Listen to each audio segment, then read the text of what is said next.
How you doing, guys?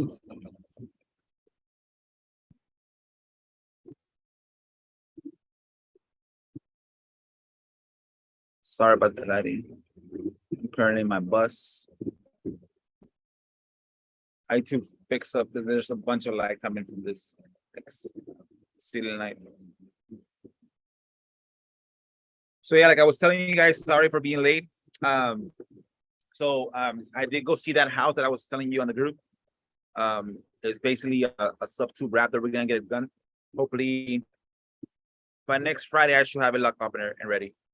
Just making sure that the owners, are able to, move their things to the new house. Again, the reason why this deal, again, first of all, this deal came through a Zbuyer lead.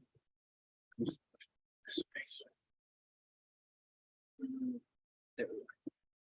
It's a little better. Okay, so basically, this homeowner, it was Zbuyer lead. So it came into Zbuyer lead. I spoke to the homeowner. I think I told you guys about it. She owed 160 with the pictures that were on Zillow originally. It was an owner. It was a local lender that loaned her the money for the house. The owner basically financed the house to her.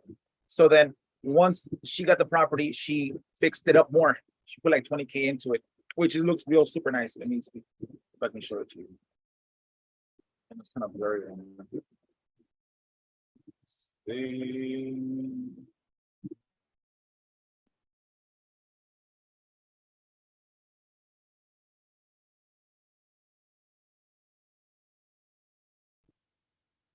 So you guys saw the pictures that I sent you guys.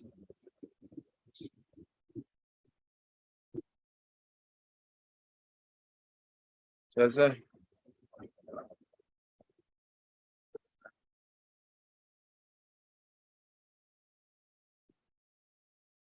you see it there in front of the house.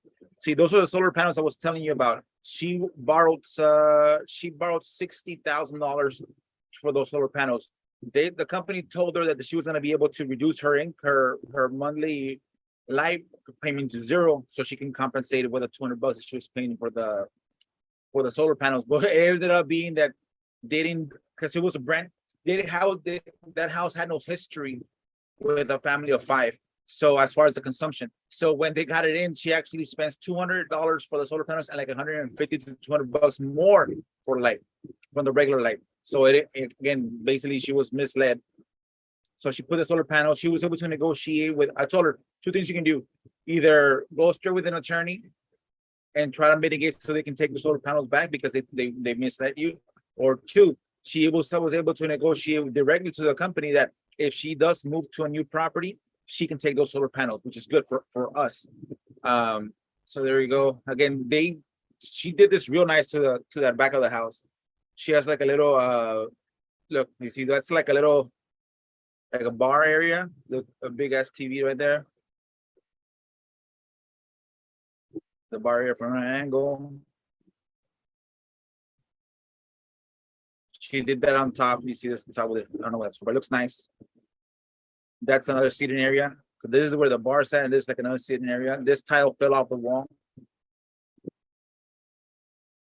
This is the other side. It has a little hammock there, like they store it there. There's a little pathway which is clean. Let me show you the other part. This is real nice.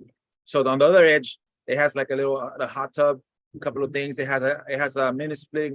It's covered through the top with not laminate, but like plastic. So it does allow to enclose the weather, either with the warmth. They have a little heater right here, and they have a mini split. So when it gets hot, they put a mini split on. It keeps that area cool, and when it gets cold, they put the heater on. It's real nice.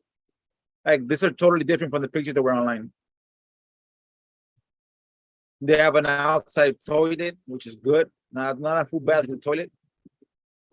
And like they did real nice. The inside is totally different. Again, paint did a lot. They did a lot of wall work on it. Restroom. I didn't see no issues at all. No cracks on the ceiling, no cracks on the floor. The paint is good. That was the original. You see that color change from gray to that, so they didn't paint that. But you see the tile, they kept it the same. That's why it doesn't match that much. Toilet, it has a Jack and Jill toilet.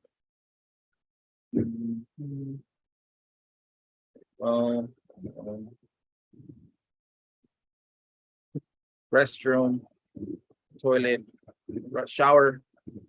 See the puppies there. There were some puppies there when I got there. Look at the dudes. They were fighting with each other. Master bedroom. Real nice. Again, you see the only thing that's offsetting is the what's it called? The flooring is brown. They did they made it real nice there. And they put this island. This one over here. Oh, it's like a little bar. Real nice. Doesn't so that's the property basically right now that we have that I went to go see. So it'll become a sub 2. That area, it's selling for like around 119. It went down because of what the market with I think they actually increased another quarter point the Fed rate. So right now the current interest rate is probably like for a regular client with 620, 680 credit score, and they're probably getting a loan at around from 7 to 8.6. I don't know what the current rate is.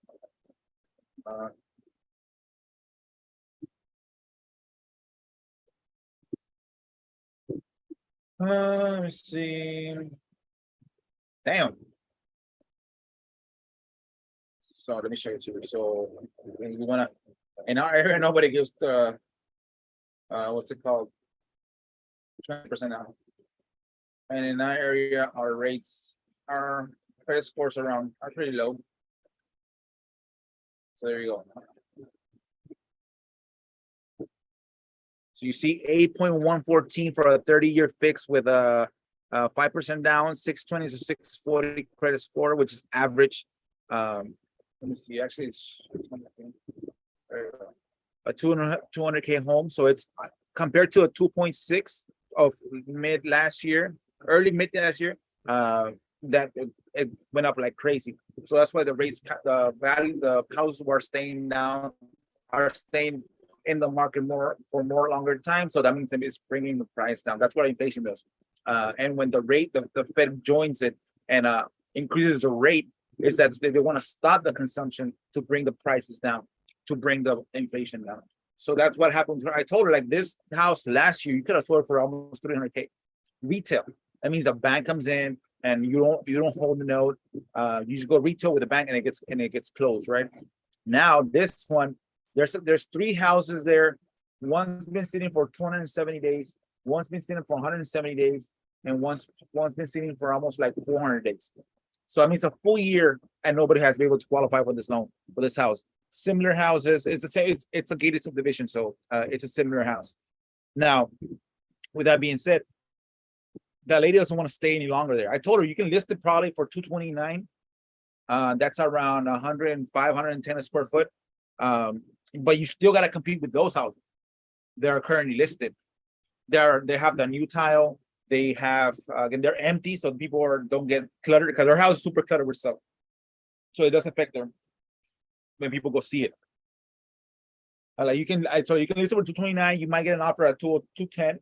Now, between when you list it and when you actually get an offer, shit, it might be a month or it might be 10 months. You don't know. So that's the uncertainty that she's willing to trade off for the certainty that I can probably, like I told her, I can probably give you 5,000 to 10,000 for you to walk away. Now, if you sell it for 2.9, let's say you sell it for 229, because you need to have a realtor, because if you try to do it owner finance, you're still gonna have a realtor on the other side, so he's gonna get the whole 6%, and you got nobody working for you. So let's say you do sell it for 229. After everything's said and done, they say you lose 6% plus another 2% for discount. That's 8 plus another 2-3% for closing costs. That's what 8, 10, another 1 or 2 for repairs because they're always gonna find one. So you say you lose, let's say you lose 30%. If you do sell it for 229, list the price for 229, you probably will be netting 199. You know what I mean? And you owe 180, which is what? 19,000, right? Now, mind you, I haven't asked for how much is the mortgage, but most likely her mortgage is going to be around $1,400 a month, more or less. So if let's say it's 1,200, just to be in the low side, right? Let's say it takes 6 months to sell. That's $7,200. That's just mortgage. Now she's paying $200 for the panels, and she's paying another $150 for the light. So that's 200 plus 150 equals times 6. So $2,100 plus 7,600. That's $9,700 for 6 months. So and that's not even the open houses that she still had to do. Again, making sure that the person that actually gets a mortgage doesn't fuck up her mortgage. What's called debt to income ratio with credit cards, or debt to income ratios with swiping the card a little bit more, that it makes the payment go higher than lower. And she actually has the same credit score when she first pulled her credit to when you actually close. That's expecting that everything goes smooth. So she's like, well, maybe that trade-off of me listing it for 229 is not good. And I told her it's up to you. It's what certainty do you want? I can give you 5 to 10K right now, and we can close this deal after title's clear and everything within 15 days. Probably the title will take 5 to 7 days. I can probably close it within 10. You just gotta make sure you're out of here before I give you the check. And that's what she agreed. You know what? Okay, yeah. And then she was able to do that. And what's it called? She's gonna take the panels to her other house. So that's the story with that house, a Zbuyer lead. I have this week. You know, I should break it down by week. How many Zbuyer leads I got this week? Should be here.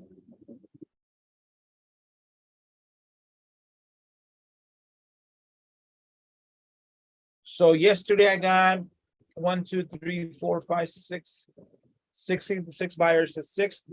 Wednesday I got 1, 7. Tuesday I got 1, 2, 3, 4. That's 2, so that's 11. Monday I got 1, 2, 3, 4. So I got 15 leads so far since Monday. And in 1 week I got 15 leads. Now, from those, probably like 8 were either bat numbers or mobile homes. So I get credit for those. Who did I talk to this week? I talked to one client that it was a good lead. I have it on my man. From the top of my head, I don't see it. I don't remember it. But I have one good lead from that. Mind you, you'll probably get 1 or 2 leads, good solid leads, every 10 or 20 leads. So that's the average. Like for me, if I get 60, because I pay for 40, right? But usually I get like 20 to 27, which are bad. So if I get 60 leads, if I can get 3 good leads, boom, that's good. That's gold. Mind you, I already locked one at 52. I have a buyer right now giving me 60K cash plus 40K on a note. So that pays. I pay the lady 5. So that's I'm able to net 2. I might be able to have her what's called give me more down payment, so I can net the whole 5. That pays for the whole years of Zbuyer leads, and then I still get 40K in payments. We did the calculation. It'll probably be a principal and interest payment around what? Around $600 a month. That's cheddar. That's already on the profits. Why? Because I already got my profit in the front. This is just extra money that I'm gonna get, and I can do it forever. I can do 40K for 10, 20 years, and that 40K might become 120 in payments. So that's that one. That's Zbuyer lead that's already locked. I have another Zbuyer lead That's what that I went to go see, but then the owner he flaked on me, and then I went to go see her again. I was gonna see her today again, but he called me that he had the run, so he couldn't meet me at the appointment. But Zbuyers again, guys, Zbuyers again. I should have jumped on this more committed eventually, like in the first time that I ran Zbuyer. But I think for me, the thing that I didn't have was the conversion rate of what I learned through Guts, being able to convert. I tell you guys, you can have all the leads that you want, but if you can't convert, again, if you can't convert, then what's the point of getting leads? You're just gonna lose the money. Again, I'm still doing all the marketing. I got one SEO lead, which I gotta.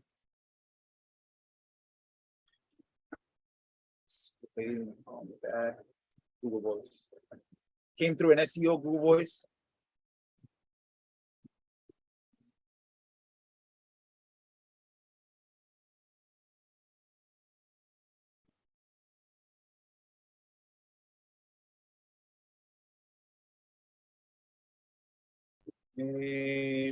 This came in.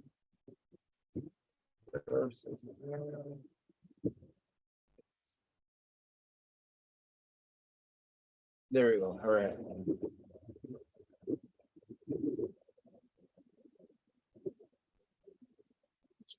This.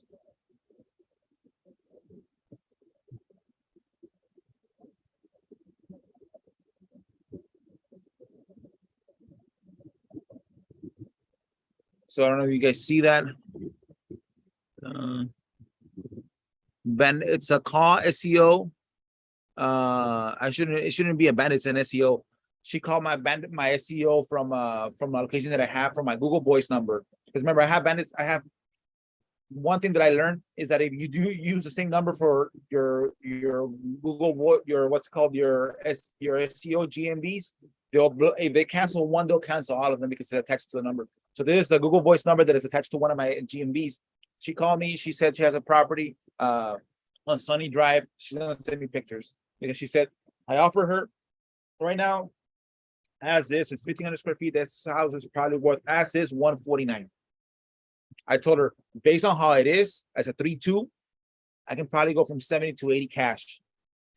And she said, "Whoa, I added this and I added this." She's like, "I added 2 bedrooms in the back and I enclosed the garage." One of the things that I use as a leverage point is like, did you get a permit? Because this is what I told the seller. Because I'm seeing I'm seeing it on the county website, and I don't see any increase in the square footage. And sometimes they don't update it as often as you want. That's why it's not there. That's why telling to a customer it's been permitted. If not, most of the times they'll wanna make you tear down that upgrade to put it from brand new because there's no permit. The county didn't make no money. The county didn't approve the lighting, the plumbing, etc. So that came from an SEO lead this week. So again, I probably got like 5 to 6 good leads this week. But again, like I was telling you guys, if you don't know how to convert, if you don't know how to talk to the client, you're wasting time, you're wasting your money in paying for those leads. So again, that's why the Guts is so important, guys. Again, Justin and Claude, I can't talk enough about them because those are the ones that I'm telling you. That's why I didn't trust being able to, being able to add myself to pay for a lead that much because I wasn't converting. I was going to waste them. So what I would pay once a month, and then I'll get the 40 for the month, and I'll get the old leads, and I'll test myself there. But now I'm testing myself just on live leads. So I'm pretty good with that right now as we speak. So yeah, guys. Well, that's basically that was my today. We're going getting that walked into that property that I told you guys to go see Zbuyer lead. Hey, what's up, Kendrick? What's up? How you been, my brother? Fantastic, man. Thanks for being here, brother. Yeah, thank you, my brother. I've been good, man. I'm here in my bus. I don't know if you know, I did a shuttle bus, so I'm here trying to set it up more so it looks a little bit nicer. I have this freaking like spotlight from the top that I need to. It's like what's called like a city lighting is crazy. It's real hot right here. But I got the AC on. So I was telling the guys about the Zbuyer lead. I was about to wrap it up. You have any questions before we do that, or again, I'll talk to you. Sorry, you're on mute, I think. Yeah, thank you, man. I appreciate you. Oh yeah, kind of came on late, but I'm glad I caught you. If I can just have maybe a couple minutes with you real quick. I'm good, man. No worries. Yeah, I was just going to really ask about some of the signage. I had a question earlier about some bandit signs. Maybe you can put in the chat if you could for some some bandit signs for Dispo owner finance to attract some Hispanic Espanol tenant buyers. Okay. So I was just curious on what some phrases will be good. Okay. And that was really what I had in mind to ask you. If that's cool for you to share. Okay. One of the first ones, again, one of the things, have you gone to your Facebook marketplace and put owner finance, like put yourself as in the buyer's position? I want to buy a house, owner finance. Have you seen any people out there that do that already? No. No. Okay, perfect. Well, you know what? Actually, I haven't really been looking. Honestly, I haven't really did the keyword search for that. So, I okay. can look. See? Yeah, look. The reason why I'm telling you, look, like for me, I know how to market for my buyers, right? And I can probably know how to market for my sellers, for my I know how to market for my sellers right now as an acquisition partner. Right. I can try to leverage my skills and try to go find buyers for my owner finance properties. Well, what I did, I was able to join venture with this lady that's what she does. She does owner finance properties. She doesn't know her own properties, but she talks to homeowners as a realtor.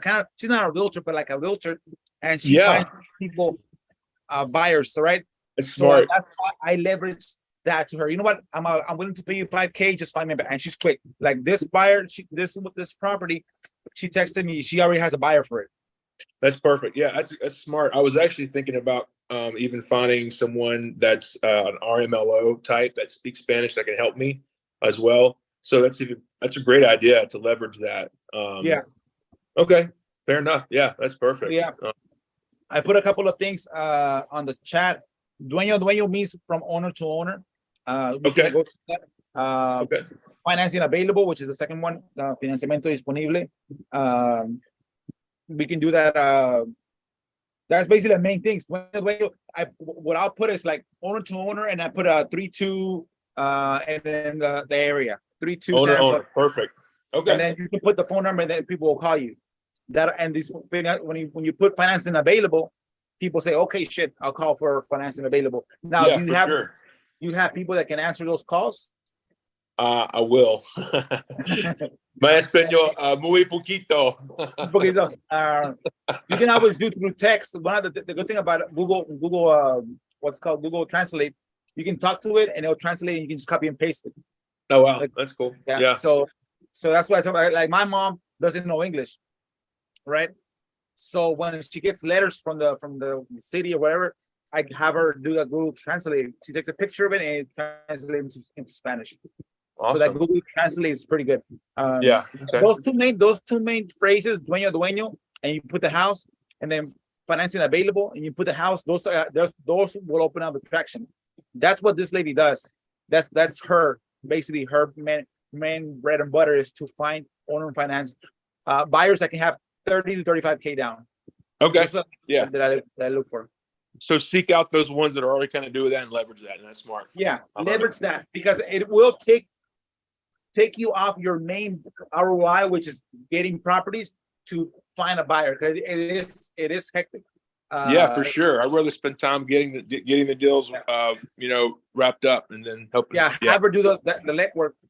The second thing is that most likely that person that's finding the buyers already has a title company lined up, already has the paperwork lined up, so you don't have to worry about what paper or what disclosures. They already have a relationship with another title company that does that for them. So you just join their network. Gotcha. And what type of structure you guys, just a 50-50? What I do, like for my owner finance properties like this one, what I'll do, I'll take the deed, I'll do a power of attorney, I'll do a letter of authorization, I'll get the disclosures and IDs, right? That makes me the owner of the property. I don't record it. What I do, I record an option. Mm-hmm. My company has an option on this property, so that kind of clouds the title, right? Now, as soon as they sign a document like that, saying that they conveyed the property to you. If they get any liens past that day with that document, they get removed because they conveyed the property. They were no longer responsible for that property after that date. So there's no worry about what's it called, her being there's other liens coming into your property because they already had conveyed it to you. So there was no longer their property. It's just you didn't record it in the title company. Gotcha. In the title records. That's the way I do it. And now that's the acquisition part. To do the wrap, I do a wrap from the owner to her. You know what I mean? So the owner financing the property to them, and I'm signing on their behalf. Okay. You know what I mean? So I'm with a power of attorney. On the disclosure, it says that I might have to owner finance this property to somebody else. They acknowledge it, they agree with it, and it's in the disclosures. And then I do that. I do a wrap. Now that wrap, it's a wrap with a contract for deed, which means it doesn't get recorded. The escrow company, which is the title company, keeps it. Right. A month before or whenever they're gonna pay us off, we have the paperwork and everything. We record the document, and then now it's recorded First. and records, and then now you can sell it. Because the thing you don't want to do is do on sale clause. Yep. Now the only reason why the bank would check for any transfers or conveyance is if they don't pay the mortgage. That'll be the main thing why they will check if there's any conveyance. How do you pay the one that's finding the tenant buyers? You just split it. So from the down payment, Okay. mine is straight 5,000. That's her money. That's whatever you give me a buyer. I tell you know what, I need to have like on this deal that I'm gonna get right now. This one that I just went to go see earlier today. I'll probably ask for 35K down, maybe more. 35 because it's a nice house. So from that 35, she gets 5. That's her money. And she's done. She's not on the paper anywhere. After the seller signs, then she gets her check. That's it. That's awesome. That pays for her work. And then I keep the paperwork. The attorney keeps the originals at escrow. And then I collect. I'm the one that I collect my own notes. Yeah, for sure. Okay, so you just pay them out the front. Yeah, just like paying. Yeah, and Sweet, then man. I pay on this side, and they pay me. So that's basically what I do on that one. But yeah, man, Love that's that I do the notes. But yeah, you can use those notes as far as those couple of phrases. But yeah, I recommend you get in with somebody that already does it, and have them just pay a little bit for their experience, for them to find a buyer. They work hard to get paid. Yep, I agree totally. Thanks, man. Yeah, Kendrick. Again, any other questions, put it in the group. And again, I'm here every Friday. If nobody comes and you want to have a full-time hour with me, I'll have a full-time hour with you, man. Break it down. Sweet, man. Appreciate you. Thank you. Whatever. All right, Thank you. brother. Be safe. All right. Appreciate it. Thank you. All right, guys. You guys have a great